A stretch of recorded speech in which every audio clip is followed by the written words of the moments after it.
Hello ladies and gentlemen, how are you doing? It's Alexander Hilly123 here and it's time for a new video. And as you can see, it's time for my top 10 music albums of the decade 2000 to 2009. And today it's going to be a heck of a lot different from my usual lists because I've done a lot of these lists lately, and not only that, but they always last way too long, so I'm giving myself a challenge to keep it under 10. Most probably going to end up being 15 minutes, but usually they go between 25 to 30 minutes. So I'm going to be a heck of a lot more concise here. All albums, my favourite tracks from each album in the drop down menu. Needless to say, there are a lot of honourable mentions from this decade. I got into so much music in this decade, and some of it I got into in the last 10 years and 2010 to 2019 decade. But yeah, here we go. In at number 10, it's one I've already showcased on vinyl for you guys. It is The Strokes with This Is This It, released in 2001. This album spawned off a lot of imitators, but none of them were as good as The Strokes. First three albums are fantastic, but Is This It is my favourite. Great songwriting, great guitar playing, drumming. Julian Casablancas' vocals are on point, needless to say, and these tracks are just so easy to listen to. Number 9, it's Songs for the Deaf by Queens of the Stone Age, the third album released in 2002. This sees the band continue with a stoner rock vibe. Some of the heaviest and darkest stuff, but also some of the easiest stuff to sing along to. You've got collaborations and guest appearances from Dave Grohl, Nick Oliveri, Mark Lanegan, and I think even Trent Reznor was on a B-side track. And also this has a loose concept of being a kind of college radio station. It's really cool, and it is just so consistent, so fun to listen to, and the musicianship is incredible. I absolutely love it. Songs for the Deaf, Queens of the Stone Age. Talking of great musicianship, ladies and gentlemen, number 8, it's Tool with Lateralus, the best Tool album in my opinion. Needless to say, quite a lot of Tool fans, and the band themselves are quite pretentious. I am not one of those pretentious Tool fans who think they're the greatest thing ever, but they are a great band, and that cannot be denied, and Lateralus is my favourite of their albums. It's not as immediate as the earlier albums, but once you listen to it quite a few times, you cannot deny that these are incredible musicians. Danny Curry, one of the best drummers ever. I think it's Justin Chancellor who's the bassist. Adam Jones is the guitarist. I think that's right, yeah. And Maynard James Keenan. They're all so good at what they do. And progressive rock can have cheesy lyrics, but these lyrics are very vague and out there. And you look at what they're about, and for example, they may not quite be what you think they're about. But I like that. Music doesn't have to be obvious. Music doesn't have to be about Taylor Swift singing about her ex-boyfriends, how many millions she's got. And some of these tracks I don't have a fucking clue what they're singing about. It doesn't matter because the musicianship is incredible. But with tracks like Schism, it's pretty damn obvious. Those lyrics are great and they make a lot of sense. But yeah, this is just a full-blown masterpiece from start to finish, and my favourite track is probably Reflection, which has a really chill vibe. Number 7 now, ladies and gentlemen, is Ashes Against the Grain by the band Agalloch. This is also their third album. This was released in 2006, and this saw the band go from the roots of death black folk metal to a more purely progressive sound, and it definitely gained them new fans. I wouldn't say it lost them fans, but some people agree with the band because the band subsequently have said that they weren't actually that keen on this album because they thought the production was too clean and they didn't enjoy the creation of the album. But it's interesting because a lot of these tracks are really long, 9-10 minutes, like Limbs, Falling Snow, Not Unlike the Waves, Fire Above, Ice Below. So yeah, the tracks are still long, but it's more progressive in its nature, I think, and some of those elements of what made the first two albums great were taken out. Now, I love all that Agalloch did, although Marrow of the Spirit I wasn't that keen on. But this is my favourite, and I think it makes sense considering the background of music that I love, which is a lot of progressive rock and metal. But yeah, if you love progressive rock and metal, you never listen to Agalloch, you might not be keen on the vocals, which are screeched and screamed and growled by Mr. John Horn, but I would definitely recommend giving it a go. This album, it has a fantastic atmosphere and a real beauty and elegance to it, despite the crushing brutal riffs, especially on a track like Not Unlike the Waves. In at number 6, ladies and gentlemen, it's a concept album, it's progressive rock, and it is Fear of a Blank Planet by the band Porcupine Tree, released in 2007. And this sees the band becoming very self-aware about the world around them, and it's basically an album about technology and how younger people especially becoming obsessed with that technology and how it is a detriment to them, their families, and the world around them. This album is 13 years old, and I think all those things that I've spoken about are more obvious today than even when this album was released. It's a little bit cheesy, it's a little bit patronising, but also it's definitely true, and I really, really like the vibe on this album. It's dark as hell. Richard Barbaria, the guy on the keyboards and the electronics, he did an astonishing job on this album. And it's very similar to Tool. These are just great musicians. The bassist, the drummer Gavin Harrison is astonishing. And Steve Wilson, well, he's a good guitarist, but he's not the best. So you know what he did?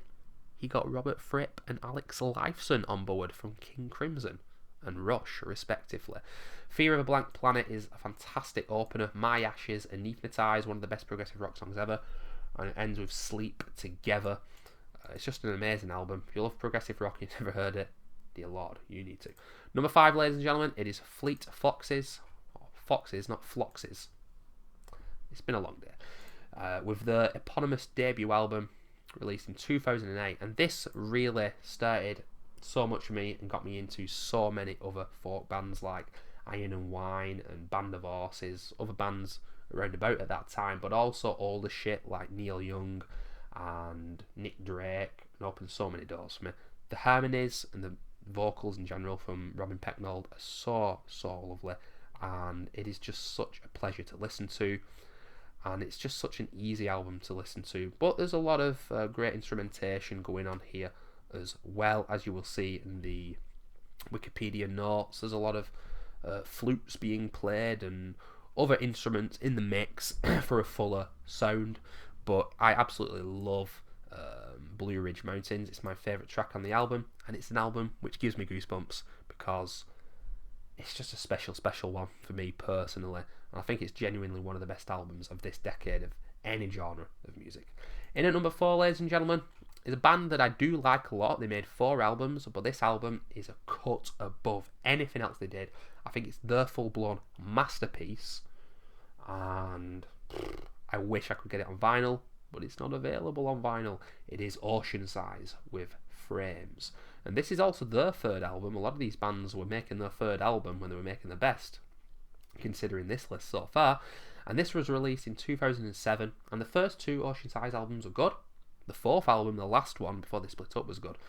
But this album, I think this is seemingly what they wanted to make, with no labels getting involved and saying what they had to do and had to make. These tracks and the songs are tough to get into initially. This is progressive rock, of course, but once you do, they are incredible. And there's some really emotional and melodic pieces here, like The Frame, which gives me goosebumps big time, and Savant, but also some real bangers and some riffs as well, like Sleeping Dogs and Dead Lions. An Old Friend of the Christies, takes like 6 minutes to get going. There's a big influence of post-rock, I'd say, here, and I get the feeling that the band aren't as keen on progressive rock as you'd think, considering they are a progressive rock band. But it doesn't really matter about genres, it's great music. I'd say Mike Bennett's vocals, they're not my favourite in music. Sometimes he gets washed out by the huge sound of Ocean Size. But overall, this is a masterpiece, and it's one of my ultimate favourites of all time. Please give it a listen. In at number 3 now, ladies and gentlemen, it is Kid A with Radiohead. If I did this list 10 years ago, it would have been number 1. But it's still an album that is a full-blown, bloody masterpiece. And you probably saw it coming. I nearly put in Rainbows in this list instead, and they're kind of juxtaposed, really. In Rainbows is very nice and easy on the ears. It's relaxing, and it's Radiohead without a lot of the weirdness and anxiety. Kid A is Radiohead with the weirdness and anxiety, and as such, choosing between the both of them, I think Kid A sums Radiohead up better than in Rainbows overall across their career. And of course, back when it was released, it was a big change from OK Computer. Nobody saw this coming, and yeah, influences from jazz and electronic music from the 70s, and also probably from stuff like Aphex Twin, also more contemporary kind of shit. And back when it came out in 2000, well, I was too young, but when I got into Radiohead in 2006, 2007, I got into this last after Pablo Honey, The Bends, OK Computer, and even Hail to the Thief, which I loved. So it took me a bit of time to get into it. And I think it was like a year or two later I started to fall in love with it as I acquired more music and realised their influences. And yeah, it's just very concise, this album. I say it's concise, it runs in at 50 minutes, but it feels shorter. And I think that just showcases what a great album it is. Everything in its right place, Kid A, the national anthem, which is a banger. It's so chaotic and schizophrenic, so much shit going on. But then you've got How to Disappear Completely, a motion picture soundtrack, which, you know, Tom York was like, you thought that was depressing, How to Disappear Completely? Listen to what the last song is, motion picture soundtrack. A real ode to suicide, the character in the song anyway. And it is just so beautiful. Very dark though. I do apologise, ladies and gentlemen. I'm losing my voice. I've also got my dressing going on, as you can tell. It's supposed to be a chill Friday night, but here I am, losing my voice for you guys. Come on. But yeah, at number 3, it's Kid A. And I've failed to keep this under 11 minutes, but hopefully it will still be under 15 minutes. Anyway, number 2, and I've got to actually tell you guys, if you watched my best albums of the decade 2010-2019 list, it is the same 2 artists for this decade as well, because they're my 2 favourite artists and bands. Overall, most music I've got on iTunes are from these 2. I've got all the B-sides and the rarities, because they have changed my life. At number 2, it is the second album by the Scottish electronic music duo Boards of Canada, released in 2002. And this sees the brothers go to a darker style. The Music Has the Right to Children. I do have Music Has the Right to Children on vinyl, so I spoke about that album. And Geogade, which I definitely would like on vinyl, is a lot darker, more sinister, weird, and also some people would say satanic. Google that if you wish. But it's still very easy to listen to with certain tracks as well. It's 66 minutes long, 23 tracks, not easy to get into initially, but if you love electronic music, you never listen to Boards of Canada, they're incredible. And there is no other artist or band in this world whose music I go back to and I hear little nuanced sounds, and I'm like, I've never heard that before. How the hell was that in the mix? I've listened to this song 100 times and I've never heard that noise, that voice, whatever it is. And it blows my mind. These guys blow my mind. They're incredible. And the nostalgia and the emotion that they bring with their music is unparalleled for me. Ready, Let's Go opens the album up. Their music is math. Beware the Friendly Stranger. Give that a listen. You might have heard it before. 1969.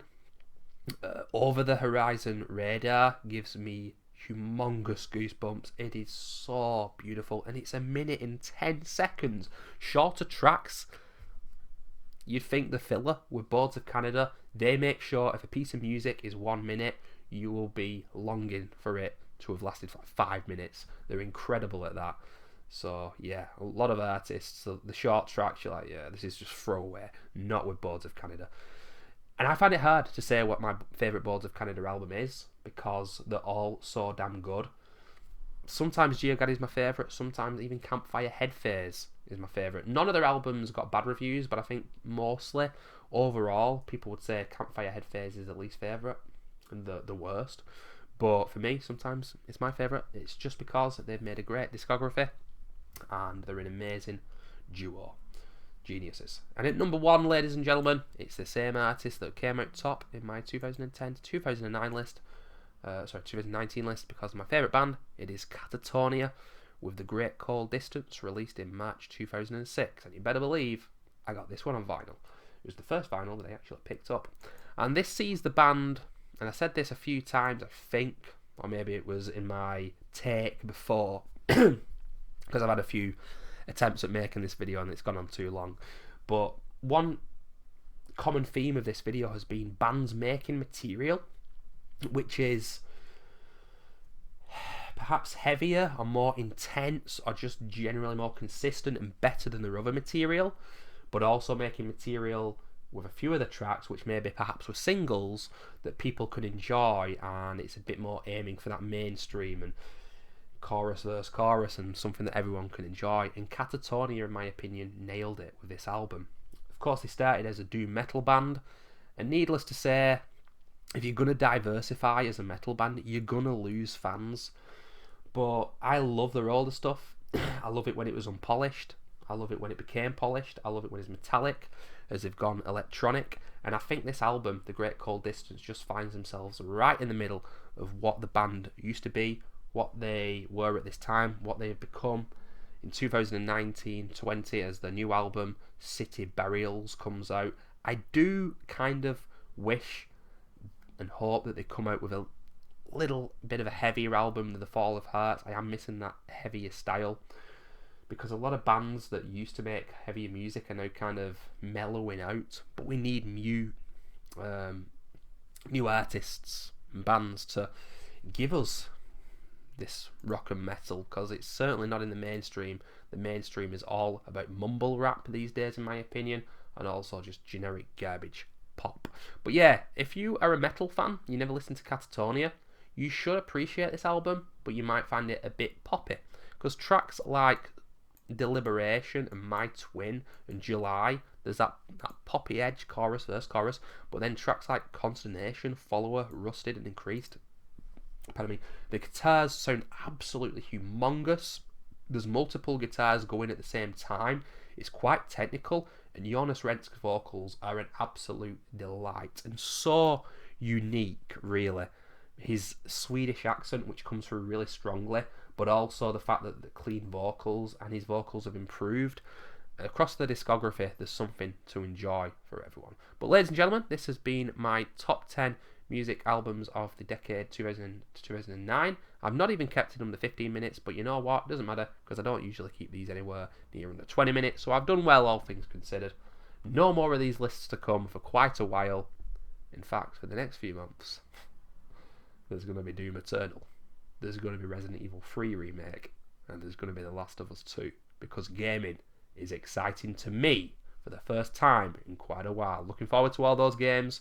Not Doom Eternal, well, I'm excited about it, but it's not going to come to the channel. But of course, Resi 3 and The Last of Us 2, I will be doing my playthroughs and uploading them onto YouTube. Thanks for watching, guys, and I'll see you soon.